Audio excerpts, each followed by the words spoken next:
Concept 2, transformation sequences and similarity. So with a similarity transformation sequence, there has to be a change in size. Okay, there's going to be at least one dilation, so it's going to change in size at least once. So when we're given three figures, we're going to do the same thing we just did in the last video. Okay, we are going to just go from step 1 to step 2, and then step 2 to step 3. Okay, we're just going to be looking at them individually. All right. So if I'm looking at this rectangle to this rectangle, my ABCD to A prime, B prime, C prime, D prime, obviously there's been a change in size. Okay. And I can look at that mathematically, right? I could write out all the coordinates. I could say, okay, A is at 2, 2, and A prime is at whatever, whatever. Okay? And that'll work. Sometimes we need to do that, but sometimes there is a little bit easier way, a little shorter way. And what you're going to be doing, what you're going to be looking at is side lengths. Okay? So looking from A to B, my side length here is 1. Looking from B to C, my side length is 3.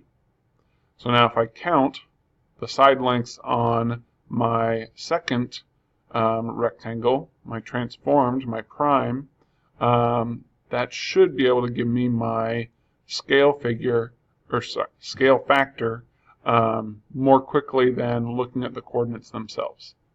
So this side length is 1, this side length is 1, 2, 3. This side length is 3, this side length is 1, 2, 3, 4, 5, 6, 7, 8, 9. So I have 1 that becomes 3, 3 that becomes 9, and yeah, it looks like my scale factor is going to be 3, right? And it's going to be 3 rather than 1/3 because I'm increasing in size, right? I start with a smaller figure and it becomes larger. Okay? So this first transformation is a dilation with a scale factor of 3. All right?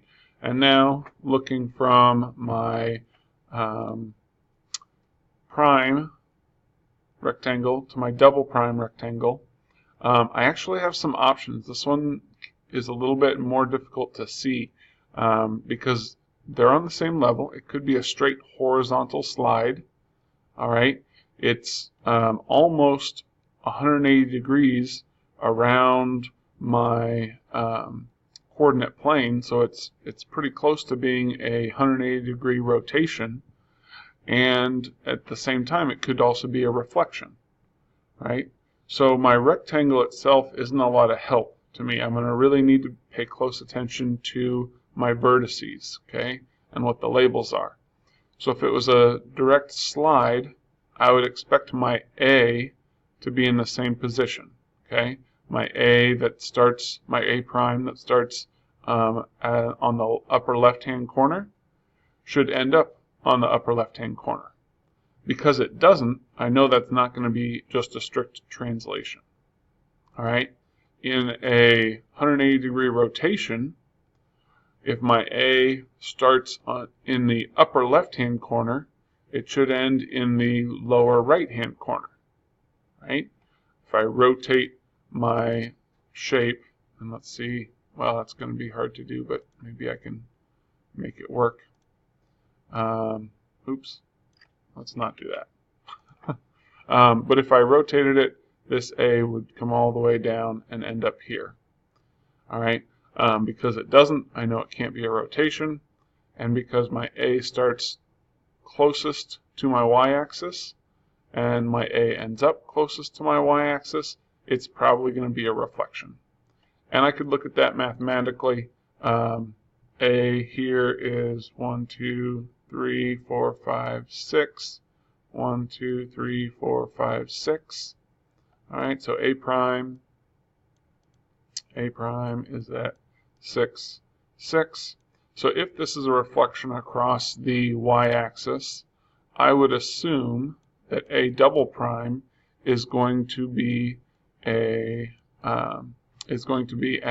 -6, 6, right? Because I'm going to swap the sign on my x value when I reflect over the y-axis.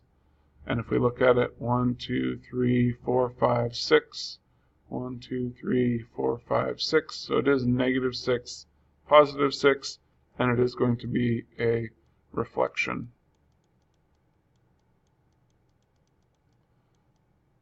over the y-axis.